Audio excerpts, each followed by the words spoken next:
여러분 안녕히 주무셨습니까? 우리가 잠든 사이 어떤 일이 있었을까요? 저희 굿모닝 글로벌과 함께 하시죠. 자, 미국 증시가 지난 밤 사이에도 3대 지수 모두 일제히 1% 안팎의 반등을 보였습니다. 다우존스 산업지수가 1%대, 그리고 나스닥 지수도 1%대, S&P 500 지수가요 1.2% 오르면서 4천선을 회복하는 모습을 이날 보여줬습니다. 파월 의장이 쏘아올린 미 반등의 장세가 이날까지 이어졌다고 보시면 될 것 같은데요. 그 이유는 지난 밤 사이에 2분기 GDP 예비치가 발표가 됐기 때문입니다.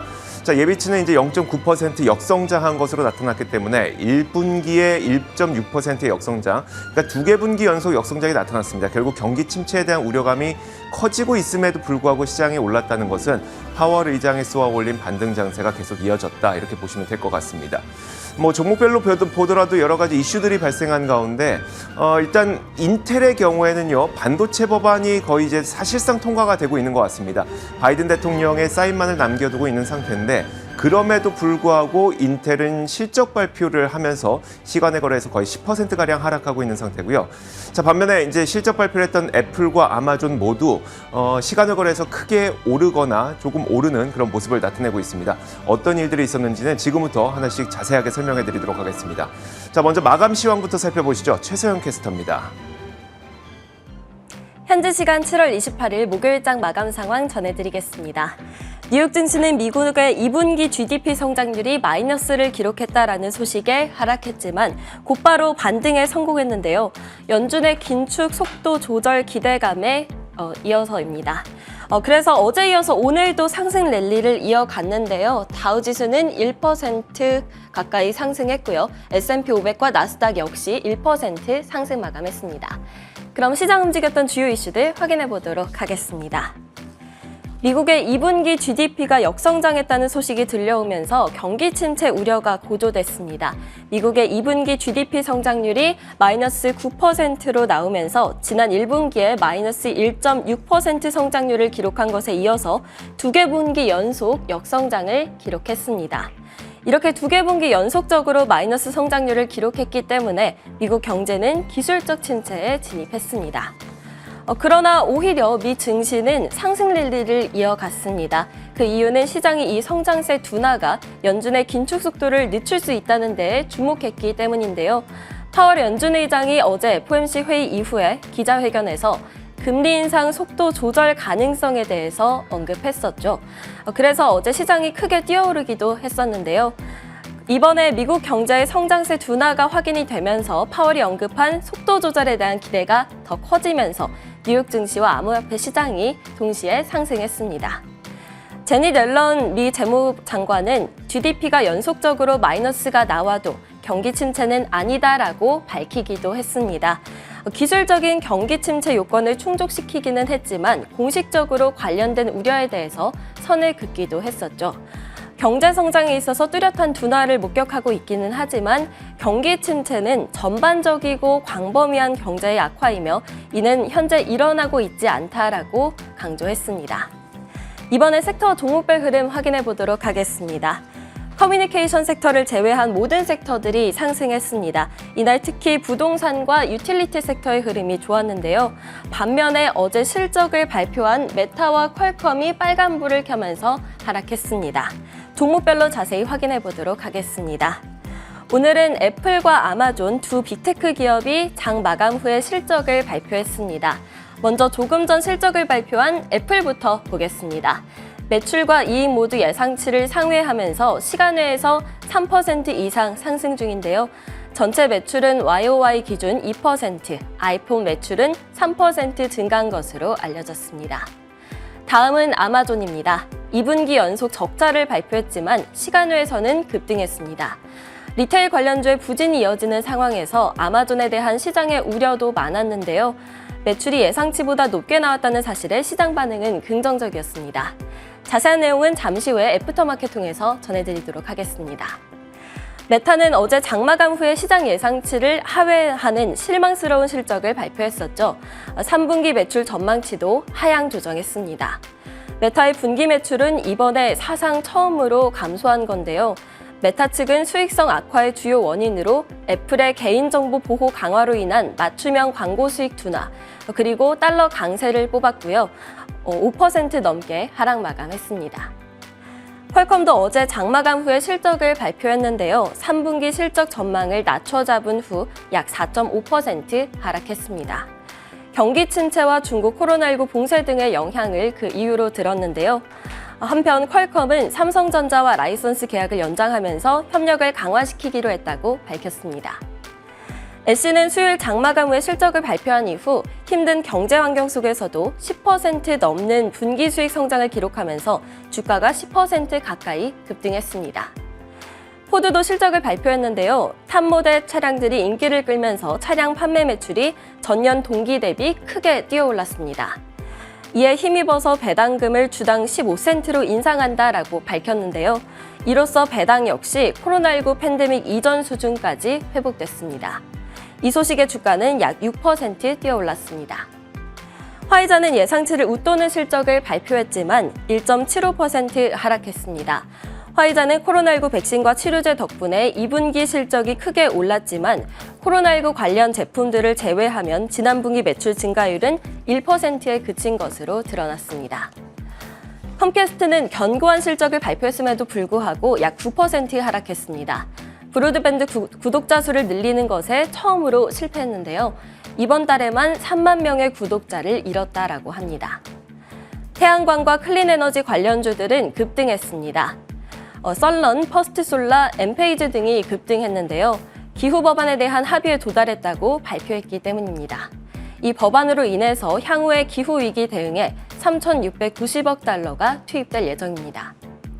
스피릿항공은 제트블루 항공이 스피릿항공을 38억 달러에 인수하기로 했다는 소식에 5.6% 올랐습니다.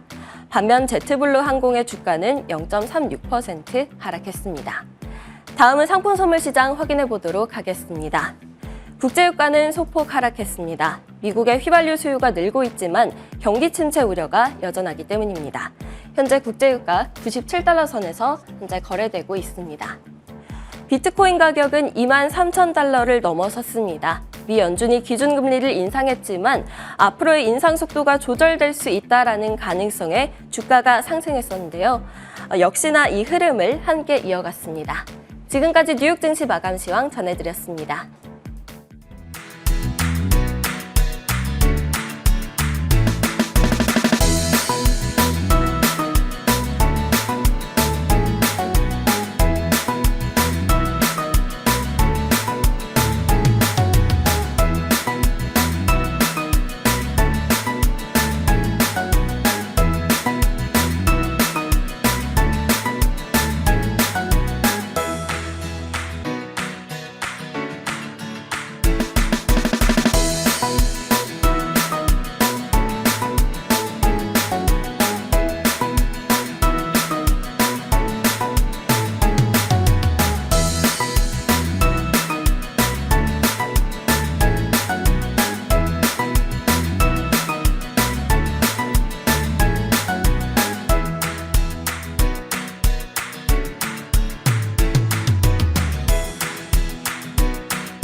자, 지난 밤사이 미국 시장에서 떠올랐던 여러 가지 이슈들 살펴보겠습니다. 애프터마켓 시간이고요. 오늘 이분과 함께하겠습니다. 큰물쌤 김태수 미국 세무사 화상 연결돼 있습니다. 안녕하세요.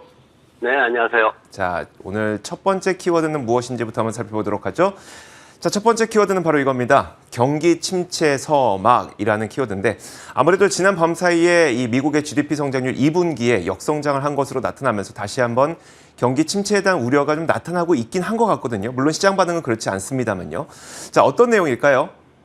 네, GDP 성장률이 예상을 뒤집고 마이너스 0.9% 하락하는 2분기 연속 하락하는 모습을 보였습니다. 이 경기 부진에 대한 거는 사실 지난번에 월마트와 타겟이 이제 수익 예측을 낮추면서 급락하는 그런 모습에서 시작을 하면서 애플 같은 대기업들이 채용을 늦추는 상황까지 이제 진행이 되고 오히려 또 테슬라 같은 회사들은 또 해고도 하고 이런 상황들이 진행이 되면서 좀 가속화되는 그런 모습이었는데 지금 보면은 어쨌든 2분기 연속 하락했다라는 거는 기술적으로 경기 침체의 정의에 해당이 됩니다. 하지만 이제 미국 경제연구국에서 요걸 갖다가 이제 그 학자들이 과연 침체라는 용어를 쓸지 앞으로 이거를 이제 확정을 해야 되는데, 근데 사실 침체 선언까지 한 1년까지 걸리기도 합니다. 뭐 단순히 두 번 했다 그래서 내일 결정하는 게 아니라 이게 짧게는 수개월에서 길게 1년까지도 걸리기 때문에 그 안에도 경제가 회복될 수 있는 그런 문제입니다. 어쨌든 지금 시장에서는 이제 주요 관계자들이 특히 이제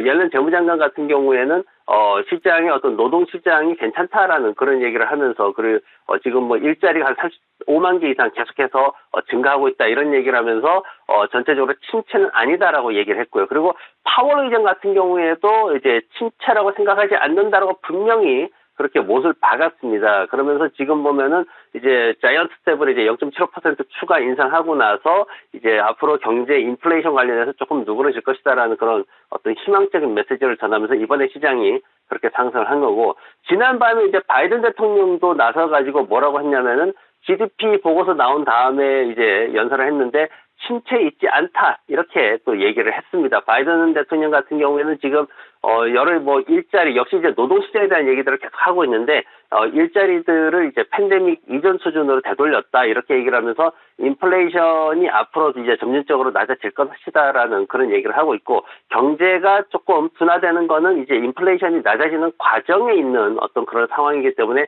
놀라운 일이 아니다라고 그렇게 얘기를 했습니다. 그러면서 전반적으로 이제 경기 침체에 대해서 정말 본격적으로 이제 논의를 해야 되는 그런 서막이 올랐다 이렇게 평가를 받고 있습니다. 네, 알겠습니다.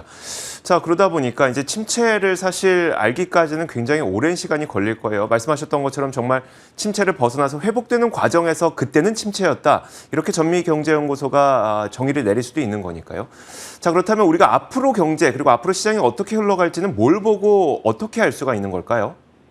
네, 우선은 이제 GDP 하락이 이게 연준의 전략인가 아닌가를 알아야 되죠. 왜냐하면 연준에서 이제 파월 의장이 얘기를 했던 게 뭐냐면은 어느 정도 경기 둔화는 용인을 해야지만 된다. 어쩔 수 없는 상황이다. 이제 인플레이션이 낮아지는 과정에서의 어쩔 수 없는 과정이다라고 이렇게 얘기를 했는데, 그래서 앞으로 3분기의 GDP 데이터가 정말 반등을 해야지만 그 말이 맞는 거거든요. 그래서 9월 달에 이제 FOMC 또 열릴 때쯤 되면은 GDP 성장률에 대한 어떤 논란이 다시 재점화될 거고, 그때 이제 또 한번 우리가 좀 긴장을 해야 되는 상황이 올 겁니다. 그리고 또 하나 이제 봐야 될 거는 11월 중간 선거에 대한 논란이 굉장히 미국에서 지금 뜨겁게 일어나고 있습니다. 지난밤에 바이든 대통령이 무슨 얘기를 했냐면은 경제가 회복이 되는데 신의 힘으로 회복이 될 거다 이렇게까지 얘기를 했어요. 이게 이제 유권자들을 의식한 발언인데 11월 달 중간 선거에 있어서 민주당의 참패론이 굉장히 확산이 빠르게 되고 있습니다. 굉장히 절박한 그런 상황인데, 올해 들어가지고 지금 플로리다에서만 민주당이 승리를 하고 캘리포니아, 텍사스, 네브라스카 이 세 개 지역에서 모두 공화당한테 패배하는 그런 아주 처참한 지금 상황으로 몰리고 있는 상황인데, 뭐 유권자들은 지금 휘발유 가격이 전년 대비해서 한 50% 오른 이런 상황들에 대해서 다 이게 민주당 바이든 탓이다 이렇게 얘기를 하고 있어가지고 뭔가 성과를 만들어내야 되고, 근데 이제 그런 것들을 좀 유지하기 위해서 바이든 정부가 지금 강달러를 계속해서 추구를 하고 있고 그걸 지속시키고 있는데, 이번에 이런 것들이 이제 좀 그런 정책들, 중간 선거를 앞둔 그런 정치적 의도에서의 경제 정책들이 앞으로 3분기 실적 나올 때 상당한 타격을 줄 수도 있다 이런 얘기가 나오고 있어서 그런 부분에 좀 주의를 해야 되고, 마지막으로 이제 하나 이제 봐야 될 거는 뭐냐면은 이제 시장이 8월 달 굉장히 공백기에 들어갑니다. 뭐냐면 FOMC 일정은 9월 20일 날 시작이 되고요. 그리고 8월 달에는 의회도 8월 8일부터 9월 5일까지는 스테이크 워크 피어리다 그래가지고 이제 각자 자기 주에 돌아가서 자기 주의 일을 봐야 됩니다. 그래서 워싱턴 DC에 다시 모이지 않는 그런 기간입니다. 그러다 보니까 통화 정책도 없고요. 재정 정책도 특별히 지금 뭐 기대할 수 있는 그런 상황이 없습니다. 그래서 2분기 실적도 이제 지난밤에 피크가 지났어요. 앞으로 뭐 정유사 몇 개 하고 우버, CBS, 페이팔, 알리바바, 디즈니 뭐 이런 정도 지금 남아 있습니다. 그래서 투자자들이 과연 집중할 만한 게 어떤 것들이 있는지, 저 같은 경우에는 이제 방송을 통해 가지고 반도체 쪽에 앞으로 성장 동력이 있다 그런 이제 얘기를 드렸는데, 현재 포트폴리오를 고수하실지 어떨지를 좀 고민을 해야 되는데, 일반적으로 제 경험에 따르면은 이럴 때 섣불리 움직여서 회전율 높으면은 손실이 커집니다. 그래서 그런 부분들 조금 조심하시면 좋을 것 같습니다. 재료의 공백기가 앞으로 나타날 수 있기 때문에 지금 너무 공격적으로 매수를 한다거나 지금 상 반등 장세에 너무 공격적으로 올라타는 것은 다소 위험할 수 있다는 의견을 주셨습니다. 자, 이어서 다음 키워드 한번 볼게요. 다음 키워드는 바로 이겁니다. 애플과 아마존입니다. 자, 오늘 장 마감 후 실적을 발표했던 기업들이 여럿 있어요. 대표적인 기업이 애플, 아마존, 인텔 이 정도가 있을 텐데 이 실적과 함께 주가 반응도 극단적으로 좀 엇갈리고 있습니다. 한번 살펴보시죠. 자, 먼저 아마존부터 보겠습니다. 아마존은 시간의 거래에서 거의 10%가량 급등하고 있는 상태거든요. 2분기 연속 적자를 기록했습니다. 이번 분기에 EPS가 0.2달러 손실을 기록했기 때문에 지난 분기에가 0.38달러 적자였습니다. 이 두 개 분기 연속 적자를 기록했음에도 불구하고 아마존은 시간의 거래에서 주가가 급등하고 있는데 그 이유는 바로 매출이 시장 예상치보다 높았기 때문입니다. 지금 화면에서 보시는 것처럼 시장 기대치가 1,192억 달러의 매출이었었거든요. 근데 실제로 나온 거는 1,212억 달러를 기록했습니다. 자, 그러다 보니까 일단 아마존은 주가 반응이 시간의 거래에서 굉장히 좋게 나타나고 있고요. 가이던스도 사실 매출 가이던스가 3분기에 1,250억 달러에서 1,300억 달러 정도를 제시를 하고 있는데 이것도 시장 예상치가 1,260억 달러 정도거든요. 그러니까 시장 예상치에 부합하는 정도의 가이던스가 나오고 있는 것도 시간의 거래 상승에서 도움이 되고 있습니다. 자, 다음으로 애플도 보도록 하겠습니다. 자, 사실 저는 주가 급등은 아마존에서 나타나고 있지만 애플의 실적이 조금 더 놀라운데 그 이유는 그렇습니다. 매출과 이익 모두 시장 예상치를 상회했을 뿐만 아니라 부문별로 보더라도 전 사업 부문이 다 성장한 것으로 나타났습니다. 물론 부문별로 시장 기대치를 만족시키는 부문도 있었고 좀 다소 실망스러웠던 부문도 있었지만 결국은 성장세를 모든 부분에서 일어났다는 것도 굉장히 중요하고요. 또 한 가지가 특히 걱정했던 아이폰 매출 부문입니다. 아이폰이 시장이 예상했던 것보다 훨씬 더 잘 팔린 것으로 이번에 확인이 됐거든요. 결국 인플레이션이 소비자들의 지갑을 위협하면서 아이폰 판매를 줄이지 않을까라는 걱정이 있었지만 그 걱정은 기우였던 것으로 확인이 된 겁니다. 자, 마지막으로 인텔도 한번 살펴보도록 하죠. 인텔 간단하게 보겠습니다. 인텔은 실적 발표 이후에 9%가량의 주가 급락이 나타나고 있거든요. 매출과 이익 모두 예상을 밑돌았기 때문입니다. 여기다 분기 가이던스도 실망스러웠고 특히 매출은 22%나 전년 동기 대비 감소했습니다. 이날 미국에서 반도체를 제조하는 기업에게 혜택을 주는 이 반도체 법안이 거의 사실상 통과되고 있는 상황이죠. 그럼에도 불구하고 결국 인텔은 실망스러운 실적 때문에 급락을 했습니다. 자, 이렇게 장 마감된 직후에 실적을 발표했던 기업들이 줄줄이 나오고 있는데 저는 이 가운데서 애플과 아마존이 가장 궁금하더라고요. 이들 실적에 대한 평가를 한번 내려주시면요. 네, 애플과 아마존의 실적이 사실 예상보다 괜찮았다 이런 얘기는 사실 이번 주 초반부터 대형 기술주들에 대해 가지고 시장이 너무 이렇게 예상치를 너무 낮게 잡아놓은 거 아니냐, 너무 안 좋게만 생각하는 거 아니냐, 우리가 너무 위축돼 있던 거 아니냐, 이런 식의 평가들을 사실 많이 하는 그런 분위기였고, 그러면서 이제 시장이 FOMC 지나면서 더 크게 성장하는 그런 면도 있었습니다. 일단 아마존 같은 경우에는 지금 보면은 클라우드가 좀 둔화될 것이다 이런 두려움이 있었는데 그런 것들이 이제 좀 진정이 되는 그런 모습을 보였죠. 그러면서 좀 시간 내에서 주가가 많이 올랐는데 그런데 이제 좀 기관들의 움직임을 보면 지금 어떠냐면은 오펜하이머 같은 경우에는 160달러까지 지금 정말 가장 낮은 수준으로 목표가를 낮춰버렸어요. 이게 그리고 시티그룹 같은 경우에도 지금 200달러 넘다가 180달러로 낮춰버렸고 그리고 JP모건 같은 경우에도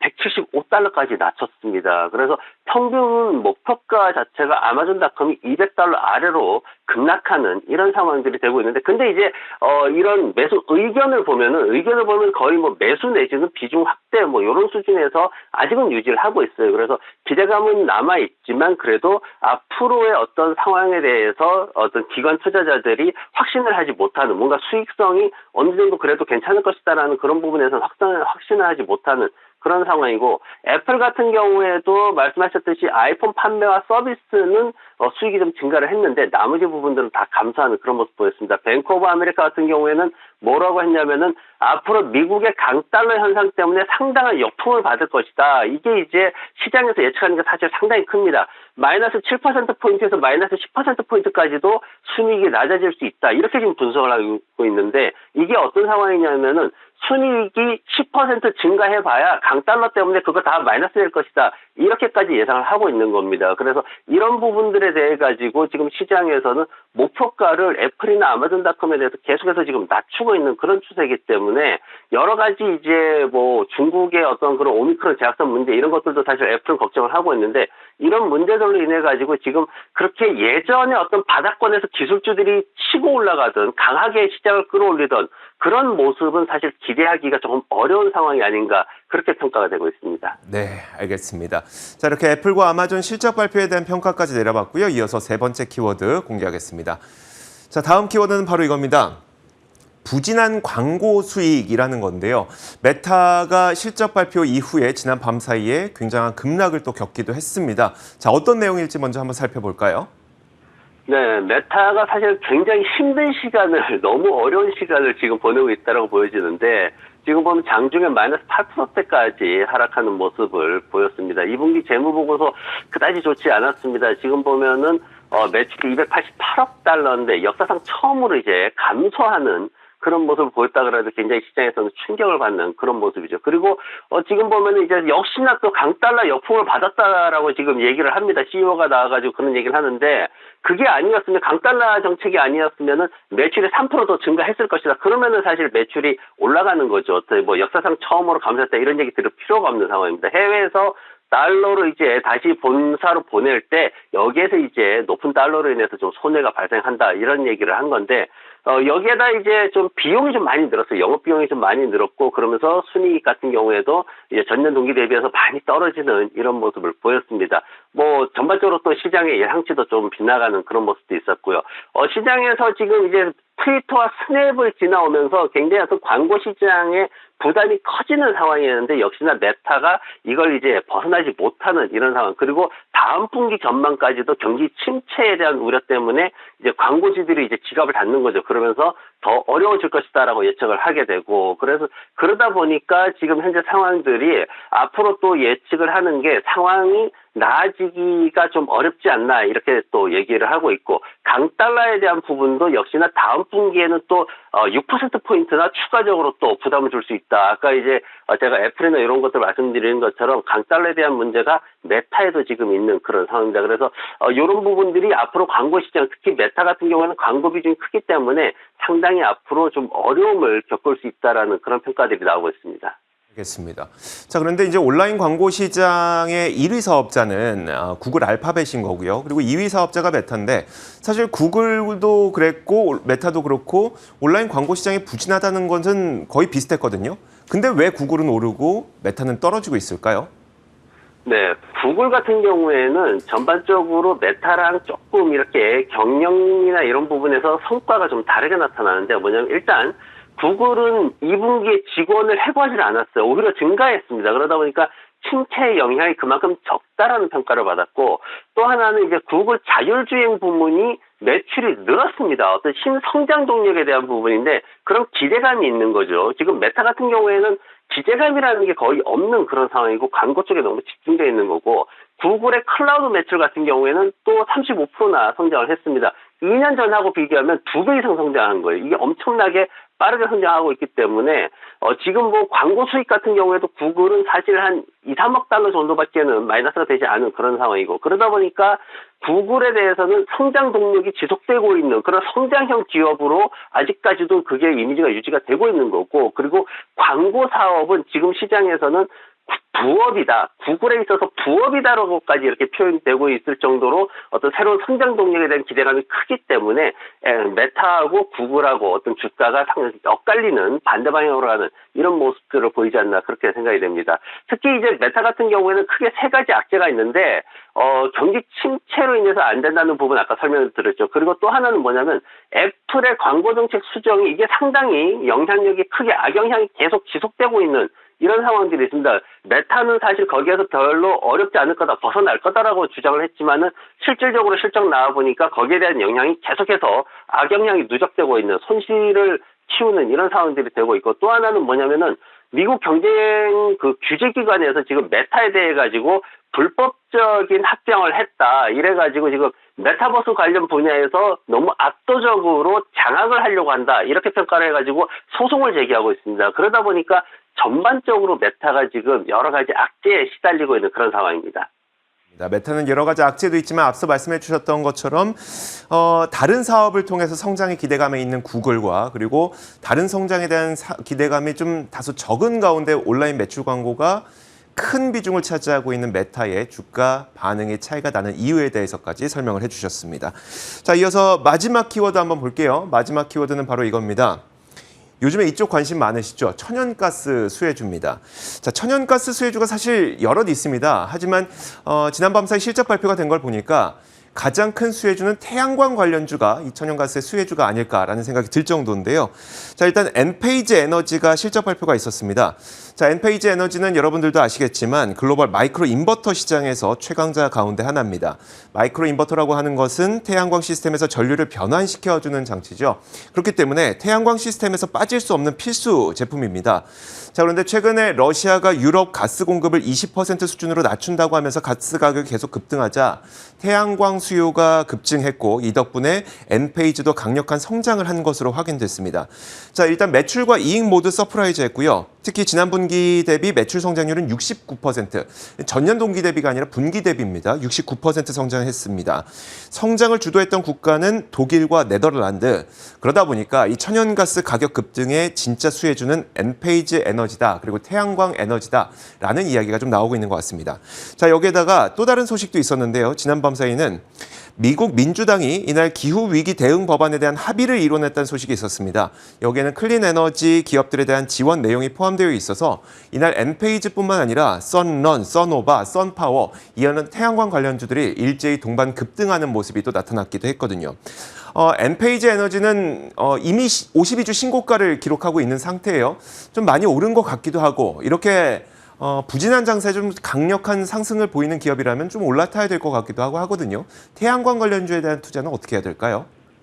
네, 어떤 시장에서 어느 쪽이 이제 수혜를 받느냐 하는 게 중요한데, 이제 그 반도체 관련 법안이 통과됐는데, 인텔은 사실 크게 빛을 못 보고 있는 상황이지만, 반도체 중소형주들 같은 경우에는 굉장히 주가가 탄력 있게 올라가는 그런 모습을 보이고 있는 건 마찬가지로 지금 태양광 쪽 얘기도 마찬가지입니다. 태양광 관련 기업들 제가 이제 썬런의 재무제표를 제가 하나 준비를 해봤는데 보시면은 재무제표가 정말 형편이 없습니다. 정말 뭐 매출이 그렇게 성장을 하고 잘 하고 있는데도 불구하고 적자가 정말 잘 나요. 썬런 같은 경우에 이렇게 적자가 나오고 있지만 오히려 이 정도면은 양호하다라고 표현을 하는 게 지금 현재 미국 태양광 업체들의 현 주소입니다. 일반적인 태양광 업체들의 현 주소고, 말씀하신 것처럼 이제 패널 쪽에 이제 전기를 저장하는 쪽 사업이라든가 이런 부문별로 해서 어떻게 수혜를 받는 기업들, 중소형 기업들은 상승하는 이런 모습들을 보이고 있고요.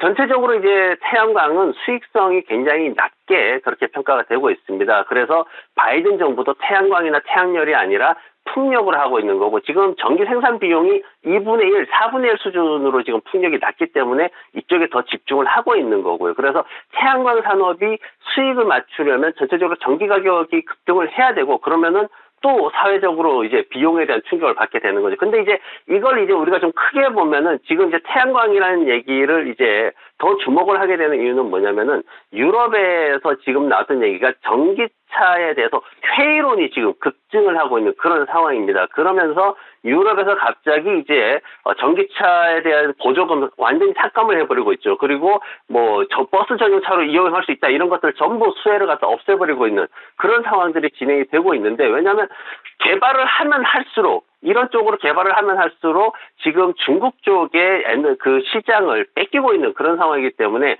그런 것들을 이제 얘기를 하다 보니까 상대적으로 이제 태양광이나 이런 대체 에너지 쪽에 대한 얘기가 좀 더 이제 부각이 됐던 거고, 어쨌든 이런 것들이 지금 보면은 관련 산업들의 어떤 위기감에서 이렇게 대체에너지 쪽이 조금 부각되어 나오는 거기 때문에 일시적으로 뭔가 이런 것들이 좀 나왔다, 그렇게 저는 해석이 되고, 그리고 굳이 이제 뭔가 수익에 대한 부분을 찾자면은 말씀드렸듯이 반도체 시장과 마찬가지로 수혜를 받는 그런 중소형 그런 부문들은 있다라는 거, 중소형주들이 속한 부문들은 있다라는 거죠. 그래서 그런 쪽으로만 좀 생각을 하셔야 되지, 전체적인 태양광 시장이 어떻게 될 것이다, 이걸 장기적으로 좋아질 것이다, 이렇게는 반도체나 뭐 관련된 산업하고는 좀 다른 양상이기 때문에 그 점을 좀 주의하셔야 될 것 같습니다. 알겠습니다. 자, 이렇게 지난 밤 사이에 있었던 여러 가지 이슈들을 살펴봤습니다. 지금까지 애프터마켓 시간이었고요. 큰 물씀 김태수 미국 세무사와 함께 이야기 나눠봤습니다. 고맙습니다. 네, 고맙습니다.